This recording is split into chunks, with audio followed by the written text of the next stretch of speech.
السلام عليكم أيها المغاربة الأحرار، كنتمنى تكونوا بخير وعلى خير وفي تمام الصحة والعافية. أمريكا تسخر من المساعدات الجزائرية لسوريا. تركيا تصفع الوقاية المدنية الجزائرية بقوة. تعرجي بغى يكذب وهما يحصلوه، واضطر إلى حذف التدوينة الكاذبة ديالو. فريق الوداد يطلب من الجماهير الودادية باش ما تجيش تشجعوا في الجزائر. فرحات مهني يحذر المغاربة من هذا الفعل ديال الكبرانات.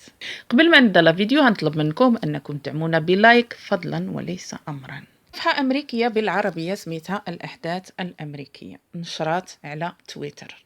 هادشي اليوم تدوينة على تويتر وبالصور. كيف كتشوفوا في التدوينة فالصفحة الأمريكية شنو كتبات؟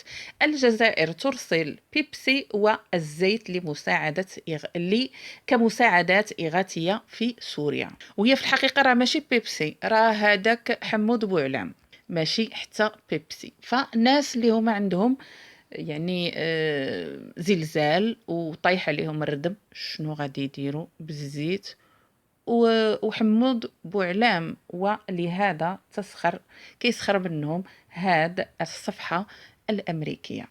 تركيا في واحد الماتش داروا واحد تيفو وداروا فيه الرايات ديال الدول اللي شاركت عملية الإغاثة بتركيا.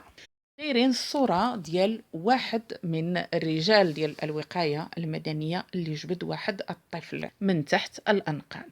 هذاك التيفو دايرين فيه الرايات ديال جميع الدول اللي ساهمت، واكيد ما كاينش الرايه ديال اولا العلم ديال الحظيره الكبرى، غير موجود بتاتا.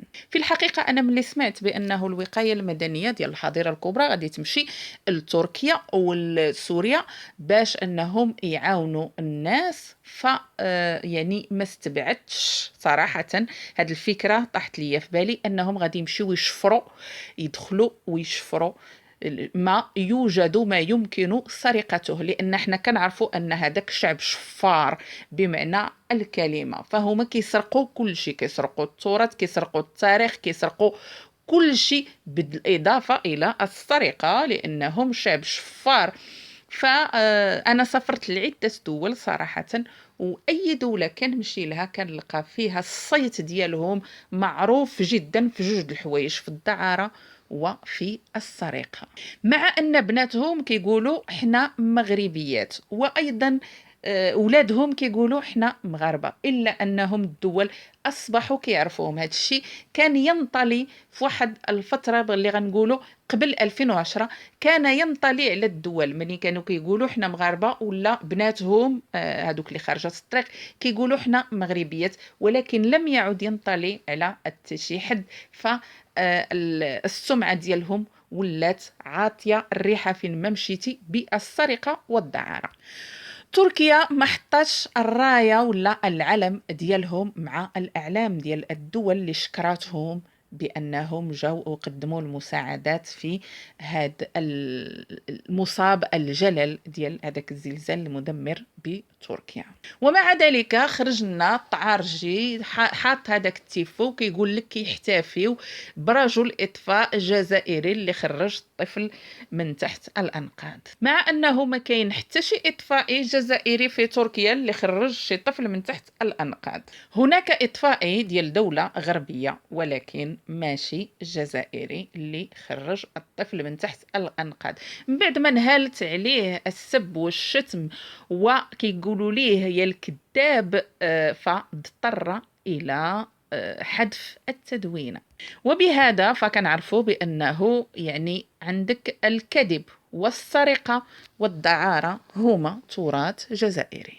هاد القمقوم اللي كتشوفوه في التصويره هو جيمس بوند ديال الحظيره الكبرى. قال لك سيدي فاش كان كيقرا صيفطاتو الدوله ديالو باش يتجسس على المغرب وباش يدير الفتنه في المغرب وباش يحرض على انتفاضة ضد النظام المغربي. تصوروا هذا دابا رئيس حزب في الجزائر وكيعترف بأنه كان جاسوس عند الكبرانات، وبأنه دخل المغرب بنية أنه يخلق الفوضى في المغرب، ويحرض على قال لك الانتفاضة ضد الملكية في المغرب، ولكن ما قالش إن شاء الله.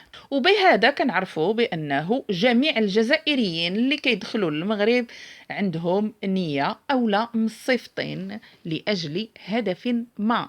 وهادوك ديال خاوة خاوة، الا كنتو بصح كتامنوا بخاوة خاوة، غير سيروا عيشوا معاهم حسن، ما تبقاوش محسوبين علينا، لان هاد الناس كيعترفوا بفمهم ودائما ما كيبينوا لنا على الكره ديالهم، وانتم مصرين على انهم خوتكم. صراحه ما فهمتكمش. اما فريق الوداد البيضاوي فوجه رساله ل في الحقيقة هو وجه جوج رسالات. وحدة وجهها للجماهير الودادية ولا الالتراس ديال الوداد، الوينرز. وجه لهم رسالة باش ما يجيوش للجزائر، وباش ما يجيوش باش يشجعوا الفريق ديالهم، ما يتبعوهش باش يشجعوه في المدرجات في الجزائر. علاش؟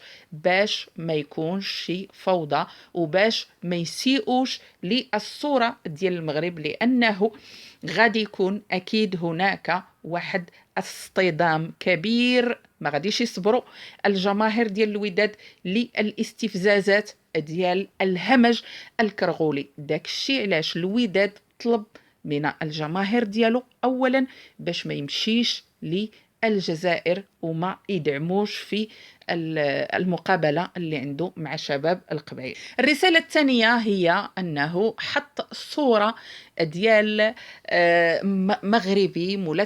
مغربي ملتم على الطريقه الصحراويه بالرايه المغربيه كرمز لفريق الوداد البيضاوي، وبهذا أعطى رسالة واضحة للكبرانات. فرحات مهني قال بأنه الكبرانات غادي يدخلوا العسكر ديالهم، يعني وصلوه أخبار بأن الكبرانات غادي يدخلوا للمدرجات العسكر ديالهم باش يستفزوا اللاعبين المغاربة، باش يسبوا اللاعبين المغاربة ويدعون أنهم قبيليين. وقال بأن القبيليين أبدا ما عندهم حتى شي مشكل مع المغاربة ولا مع الفريق ديال الوداد البيضاوي، وبأنه العسكر يريد أن يوهم المغاربة والفريق بأنهم هادوك راهم قبيليين اللي كيهاجموه، في حين أنهم الهمج الكرغولي اللي جايبينه باش يهاجم الوداد. كنتمنى تخليو لي الآراء ديالكم في التعاليق. شكرا بزاف وإلى اللقاء.